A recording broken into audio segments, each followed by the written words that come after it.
So tell me a little bit about your missions together. They have been a joy.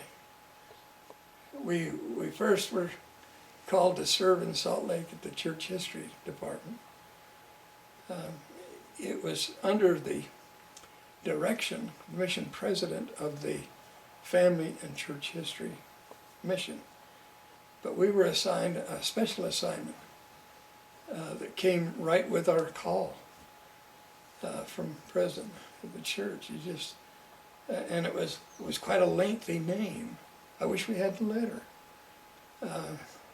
They sent it to the stake president, and he didn't know what it meant, and he had someone hold that when he set us apart for our mission, so he could read that whole title went across there.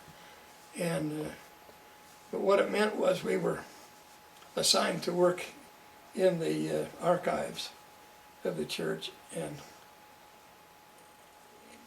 in a very special way.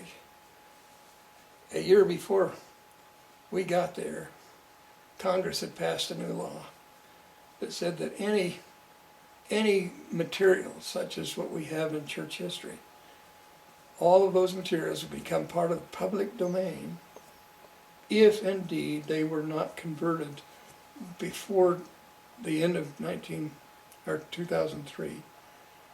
They had to be converted to a format so that you could access it like you would on the internet. But if we didn't do that, they would lose the copyright privilege, and it would be part of the public domain, which to the church meant that all of their historical records would fall into the public domain unless they had been converted to that process. It took nine steps to convert every file. And our task they assigned to us for the first 2 years was to oversee that activity and to make sure that we were done. So we worked with the archivist in Salt Lake and in the church history department there, all of them, to make sure that task was complete. We converted over 500,000 documents during those 2 years. And we finished about October, didn't we?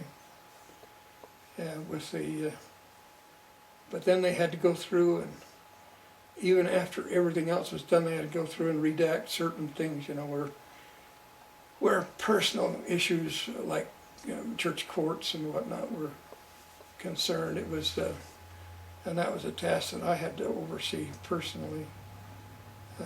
That was a different project, wasn't it? Well, it was the same project, but we had to make sure that those things were taken care of. So it was a major assignment. It was headed up by President Monson, who was then a counselor in the the church presidency, but he was directly responsible for that one. And we had a good time. The second mission was when we were released finally for that mission, or from that mission. President, excuse me. Irene. Well, no, I'm thinking of our mission president. Oh. Isn't that something? I can never remember his name. It was a general authority too. But anyway, he invited us into his office, and we told him, or he asked us if we were planning to stay or something. Anyway, we applied for a second mission that came through our branch in Salt Lake rather than through our home ward. And as soon as we accepted the call, then we were invited into President Eyring's office, where he and President Christofferson set us apart as counselors to the mission president. So we served our second mission up there in the mission presidency. But we were assigned specifically to follow through on that copyright issue thing. We had to make sure that everything was done, and that we worked with the church history department rather than the family history part. So, and that was a wonderful 3 years. We really enjoyed that. It was strenuous because it was a lot to do, but every document had to be photographed digitally, and once it was captured, then you had to go through these other 9 steps to link it to, you know, to the main programs, and it was quite a challenge. But when we left that mission, we decided that, you know, we were home for what, 6 months or so, and we were visiting with Terry and Ron, and I'm talking too much, you tell. We were up when they were in Nibley, we were up there visiting with them, and Ron's parents were there also. And they had just been released from a mission. They had served in Nauvoo. And we indicated that we would really love to go back there and serve in some capacity. And Ron's dad said, well, if you're serious, he says, I think I can. He said, I know the right people. I think we can get you there. And so I don't know how long it was after that. It wasn't very long till we got a call and on the phone asking us if we were serious about, you know, being willing to serve there. And Myrna was downtown for something at the time, and I was down in the study here. And I said, well, you need to, he started telling me all these things. I said, you need to call back when Myrna's here where we can be together on the phone. You're telling me all this, it sounds wonderful to me, but, you know, she's part of this. The biggest part, probably. And so they did. They called back a little bit later when we were both home and invited us to consider serving back there. So we did. We said we'd be pleased to do that.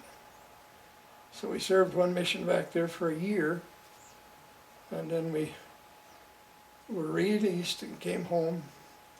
Was home for not very long, and they called us back again, the same mission, to do the same things. And that mission was, we tidied up the place. In other words, we closed it down. It was the Joseph Smith Academy, and the brethren had decided to close it. And so we went back and served there until it was over, until it was closed. Yeah, but those were great missions. We worked, boy, that was work on those missions, but it was good. We enjoyed it. Then we served one more mission here at home. We were called to work in the transient services office down here in Provo. And that was our 5th mission together. But working together, something we've always enjoyed doing, and we had that opportunity, so we were glad.